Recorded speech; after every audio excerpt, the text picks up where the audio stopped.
আসসালামু আলাইকুম। বৈষম্য বিরোধী ছাত্র আন্দোলনের সময় হেলিকপ্টার থেকে গুলি করা হয়নি এমন দাবি করেছে র্যাব। কোটা সংস্কার আন্দোলনের সময় হেলিকপ্টার থেকে গুলি করা হয়নি বলে দাবি করেছেন র্যাপিড অ্যাকশন ব্যাটালিয়নের আইন ও গণমাধ্যম শাখার পরিচালক মুনিম ফেরদাউস। তিনি দাবি করেন হেলিকপ্টার থেকে টিয়ার শেল ও সাউন্ড গ্রেনেড নিক্ষেপ করা হয়েছিল। বুধবার ২ অক্টোবর সকালে কারওয়ান বাজারে এক সংবাদ সম্মেলনে এসব কথা বলেন তিনি। মুনিম ফেরদাউস বলেন, কোটা সংস্কার আন্দোলনের সময় যাদের সম্পৃক্ততা আছে ভিডিও ফুটেজ দেখে দেখে তাদের গ্রেপ্তার করা হচ্ছে। আরো ৩০ থেকে ৪০ জনকে শনাক্ত করে গ্রেপ্তারের চেষ্টা চলছে। যারা হেলমেট পরা অবস্থায় হামলায় অংশ নিয়েছিল তাদেরও শনাক্ত করা হচ্ছে। আন্দোলনের সময় র্যাব হেলিকপ্টার থেকে গুলি করেছে কিনা এমন প্রশ্নে র্যাবের মুখপাত্র বলেন, গুলি নয়, হেলিকপ্টার থেকে শুধু টিয়ারশেল ও সাউন্ড গ্রেনেড নিক্ষেপ করা হয়েছে।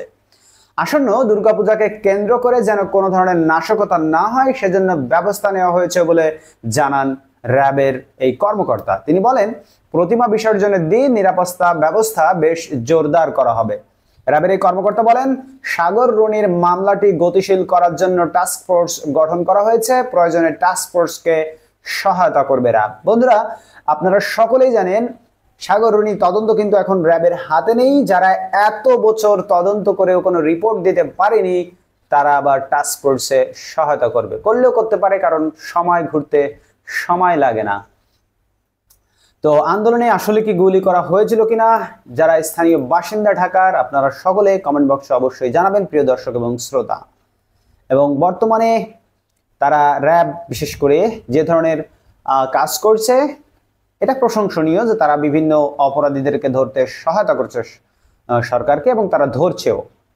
ধন্যবাদ প্রিয় দর্শক এবং শ্রোতা আপনাদেরকে। আমরা আপনাদেরকে সবসময় অথেন্টিক সোর্স থেকে অথেন্টিক খবর প্রোভাইড করে থাকি। আমরা কোনো ভিত্তিহীন গুজব বানোয়াট খবর প্রচার করি না। এজন্য আমাদের চ্যানেলটিকে সাবস্ক্রাইব করে রাখুন। আমরা আস্তে আস্তে বড় হচ্ছি। এখন আমাদের পরিবারে ৩০৮০ জনের মতো সাবস্ক্রাইবার আছে। আশা করি আপনিও সাবস্ক্রাইব করবেন আমাদের চ্যানেলটি, এবং এই ভিডিওতে একটি লাইক দিবেন, পারলে একটু শেয়ার করে দিবেন, খুশি হব। আল্লাহ হাফেজ।